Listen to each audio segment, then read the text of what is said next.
If you want to win, you get your money together, you come out, and you compete. And if you have the drive to win, you'll win.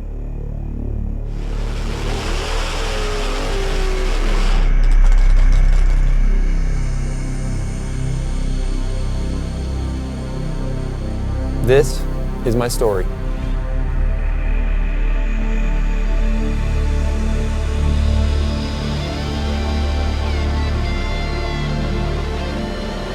If you want to be a champion, you've got to give up things that matter.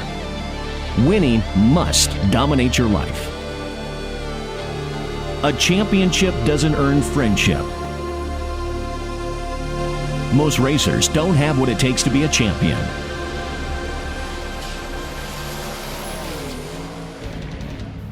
If you want to win, you have to give up everything in your life, 100%. Racing is the only thing that you do. When you eat, you think of racing. When you sleep, you think of racing. When you're working, obviously you're thinking of racing. You have to put your family and friends, not on a back seat, but put them to the side, and they need to understand you have to dedicate everything you do, every moment of your life to get to that goal. And that's basically what I've done. And the people around me support that, but if you don't give 100%, there's somebody else out there who's giving 110%, and you have to give that much more if you want to beat them. You race the class that you can afford. Everybody wants to be in the fast class, but the bottom line, if you can't afford it, you don't want to get into that class because you won't be able to compete because there's somebody else with more money that can grab the equipment. You may have the desire in the heart, but you won't have the money. So if you can't afford a class, take a couple steps back. Come on down to a more affordable class where the rules play into your budget. And as you increase your budget, then you can increase your class. But you need to start somewhere that you know where you can be successful. Is there an ego thing?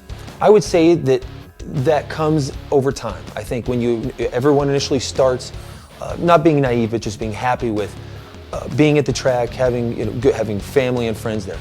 But eventually, when you have some success or you want to better yourself, you're going to start feeling very confident. Because if you don't have confidence, there's no reason you should be at the racetrack.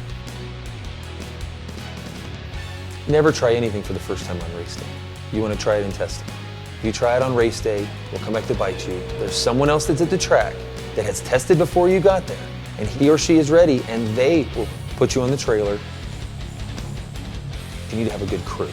And when I say crew, it could be one person, it could be 5 people, but somebody else who's going to be there that's going to help you win the race. Someone else who cares that you win the race, and someone else that doesn't want to see you get hurt in the car. Your buddy that you go out with on the weekends may not be the best guy. It needs to be someone who has racing in their blood, the same passion you do, even though they're not driving. And you need to find those people, bring them with you, and they will make you successful. In racing, you have to pace yourself as well. You have to be dedicated, you have to be strong, but you have to pace yourself. You can't get so caught up in one race. You have to remember how many races you're going to, how many more years. If you give too much to it, it can actually pull away from you. It actually can take your drive. It'll drain you.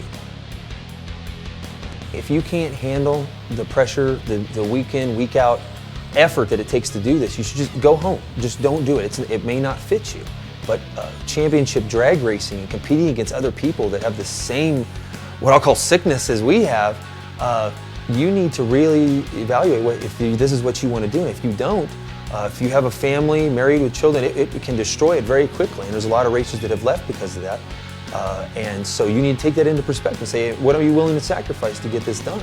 To be a champion, to win 4 of them, you have to love it. You have to love what you're doing. It has to take everything you have, and you have to leave everything you have on the racetrack. John's a racer, he's a competitor, and he's a 4-time champion. Here's how he did it.